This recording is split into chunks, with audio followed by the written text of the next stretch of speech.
Hi everybody, it's me सुमन मालिक। और इस वीडियो में हम देखने वाले हैं जुडिशियल रिव्यू क्या होता है और नाइन्थ शेड्यूल के बारे में हम देखेंगे। और जुडिशियल रिव्यू नाइन्थ शेड्यूल जो है, इनका लिंक क्या, इनका रिलेशन क्या है, ये सब हम देखने वाले हैं। तो सबसे पहले हम जुडिशियल रिव्यू को देखते हैं क्या होता है।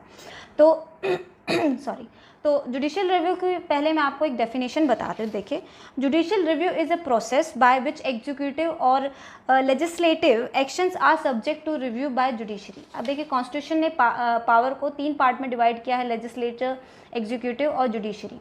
राइट, लेजिस्लेचर का काम क्या होता है कि वो लॉज बनाए, और जुडिशरी का काम होता है उन लॉज की स्क्रूटनी करे, ये चेक करे कहीं वो इस तरह के लॉज तो नहीं बने हैं कि जो फंडामेंटल राइट या कॉन्स्टिट्यूशन के बेसिक स्ट्रक्चर को इन्फ्रिंज कर रहे हो। तो इस स्क्रूटनी को ही जुडिशियल रिव्यू कहा गया है।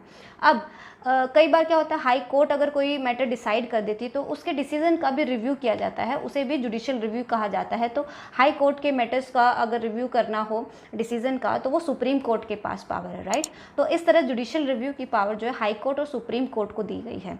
राइट, अब इस पावर को एक्सरसाइज कैसे किया जाता है, यूज़ कैसे किया जाता है? अपील के द्वारा, पीआईएल के द्वारा, या सो मोटो। कोर्ट जो है, कोर्ट के पास अगर कोई अपील आती है तो तब कोर्ट उसे देखता है कि ये लॉ जो है फंडामेंटल राइट को इन्फ्रिंज तो नहीं कर रहा है, या फिर पीआईएल के द्वारा, या सो मोटो।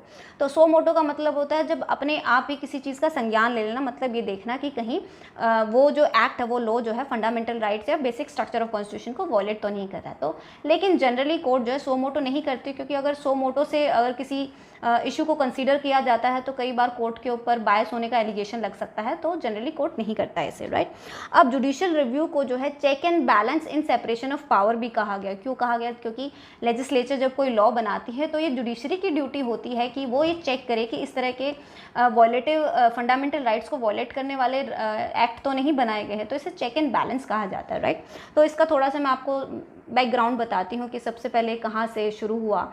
तो दिस सेपरेशन ऑफ पावर जो सबसे पहले मॉन्टेस्क्यू की थ्योरी थी। ये एक फ्रेंच जज रहे हैं जिन्होंने सेपरेशन ऑफ पावर की थ्योरी दी। अब मॉन्टेस्क्यू के बारे में आपने जूरिस्प्रूडेंस में भी पढ़ा होगा। और जुडिशियल रिव्यू पे सबसे पहला जो लैंडमार्क केस था जो बताया जाता है, यूएसए का ये केस था। ये मार्बरी वर्सेस मेडिसन 1980 का ये केस था। जॉन मार्शल जो है जज थे जिन्होंने जुडिशियल रिव्यू को एक्सप्लेन किया कि ये क्या होता है और इसमें जुडिशरी की पावर्स क्या होती हैं। और सबको पता है हम जुडिशियल रिव्यू के जो एक कंसेप्ट है वो हमने फॉरेन से लिया है और उसी को हम फॉलो करते हैं।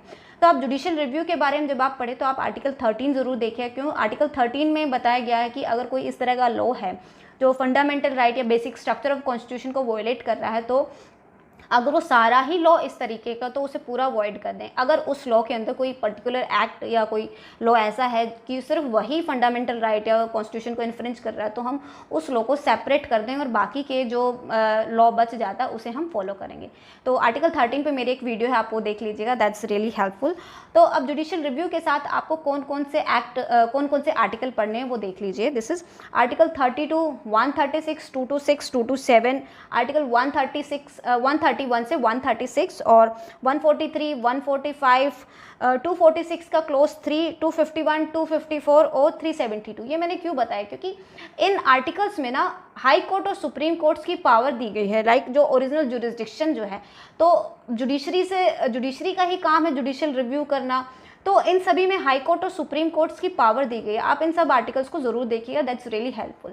तो अब मैं आपको शेड्यूल 9 के बारे में बताती हूँ कि ये क्या है और ये इतना इंपॉर्टेंट क्यों है और इसका रिलेशन क्या है जुडिशियल रिव्यू से। तो 9th शेड्यूल कब आया था? ये फर्स्ट अमेंडमेंट 1951 जो था उसने आर्टिकल 31A, 31B और ये 9th शेड्यूल लेकर आया था। आपको पता ही होगा इंडिपेंडेंस के बाद जो है लैंड एक्विजिशन एक्ट बनाए गए। अब लैंड एक्विजिशन एक्ट ऑफकोर्स ऐसे थे, वो किसी ना किसी का फंडामेंटल राइट तो ऑफकोर्स इन्फ्रिंज होता ही था, राइट टू प्रॉपर्टी जो था। अब जैसे ही किसी की लैंड जो है एक्वायर की जाती है, उसका फंडामेंटल राइट इन्फ्रिंज होता है, वो डायरेक्ट कोर्ट के पास जाता है, जिसकी वजह से जो लैंड एक्विजिशन एक्ट बन रहे थे, कोर्ट जो है अपना ऑब्जेक्टिव जो टारगेट है वो अचीव नहीं कर पाती थी। इसीलिए 9th शेड्यूल बनाया गया और इन सारे लैंड एक्विजिशन एक्ट को 9th शेड्यूल में रखा गया, जिससे जो है जो गवर्नमेंट है वो अपना काम प्रॉपरली कर सके और अपना टारगेट अचीव कर सके। राइट, लेकिन धीरे धीरे क्या हुआ, इस 9th शेड्यूल का जो है मिसयूज़ होने लगा कि जो गवर्नमेंट है वो अपने पर्सनल मोटिव्स फुलफिल करने के लिए इस 9th शेड्यूल का इस्तेमाल करने लगी। बहुत सारे इस तरह के लॉ बनाए गए जिन्हें डायरेक्टली 9th शेड्यूल में इसलिए रखा गया ताकि उसका जुडिशियल रिव्यू ना हो सके, कोर्ट द्वारा उसकी स्क्रूटनी ना की जा सके। जैसे कि तमिलनाडु में एक एक्ट आया था, लॉ आया था, जिसमें 69% जो रिजर्वेशन है वो SC ST और OBC को दे दी गई थी, और जो जनरल कैटेगरीज थे उनके पास बहुत ही कम सीट्स बची थी। तो इस तरह के और भी इस तरह के लॉज बनाए गए, क्योंकि आपको पता ही होगा उस टाइम पे जो है कांग्रेस की गवर्नमेंट थी। कांग्रेस की गवर्नमेंट जो है इस तरह के एक्ट लेकर आती थी जिससे जुडिशरी के पास कम पावर रहे और सेंटर के पास ज़्यादा पावर हो जाए। तो इस तरह से इस 9th शेड्यूल का मिसयूज़ किया जाता था। इनके इस जुडिशल रिव्यू के बहुत अच्छे एग्जांपल्स रहे हैं इन केसेस में, लाइक केशवनंदा भारती केस हो गया, दिस गोलकनाथ केस हो गया। तो ये सभी फंडामेंटल राइट इन्फ्रिंज होते थे किसी लॉ की वजह से, इसीलिए लोग कोर्ट में जाते थे, राइट। इसका एक था Minerva Mill versus Union of India, 1980 का एक केस था जिसमें कोर्ट ने इसी सारे सिचुएशन की वजह से ये डिसाइड किया था कि that the tool of the amendment of the constitution cannot be used to destroy the constitution itself। तो amendment का या फिर ये जो लॉ मेकिंग पावर का इस्तेमाल इस तरह से नहीं किया जाना चाहिए, नहीं किया जा सकता जिससे आप कॉन्स्टिट्यूशन को ही डिस्ट्रॉय करने की कोशिश करें, राइट। तो ये था 9th शेड्यूल के बारे में। अब मैं आपको इसका एक लैंडमार्क केस बताती हूँ कि भी जिसमें आपको इस सवाल का आंसर मिलेगा कि क्या 9th शेड्यूल का जुडिशियल रिव्यू किया जा सकता है, राइट। अब ये IR सोहेलो केस 2007, IR सोहेलो वर्सेस स्टेट ऑफ तमिलनाडु का एक केस था।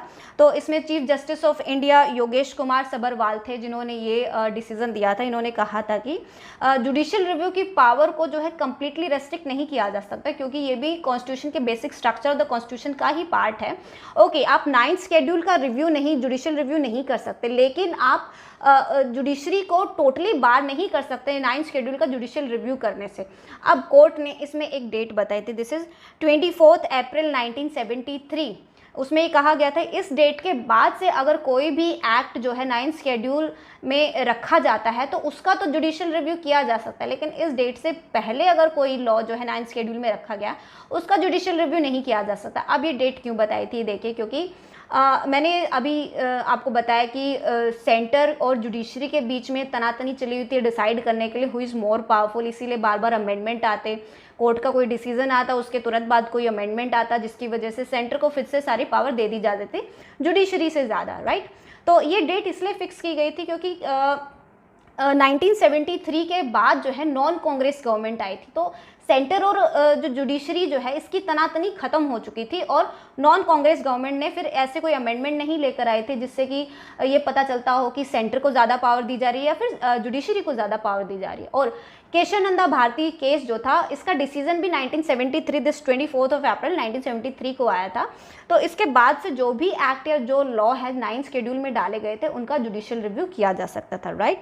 तो इसमें एक चीज़ और ये बताई थी, अगर कोई लॉ या एक्ट जो है फंडामेंटल राइट्स को इन्फ्रिंज करता हो या फिर basic structure of the constitution को इन्फ्रिंज करता हो उनका जुडिशियल रिव्यू ज़रूर किया जा सकता था। फंडामेंटल राइट्स में जैसे आर्टिकल 14, 15, 19, 21 और या basic structure of the constitution को अगर वॉयलेट कर रहा लो तो उसका जुडिशियल रिव्यू किया जा सकता है। तो ये सारा था जुडिशियल रिव्यू के बारे में और 9th शेड्यूल के बारे में। आई होप कि वीडियो पसंद आई हो, और अगर नहीं आई है तो it's okay, no big deal. Thank you for watching.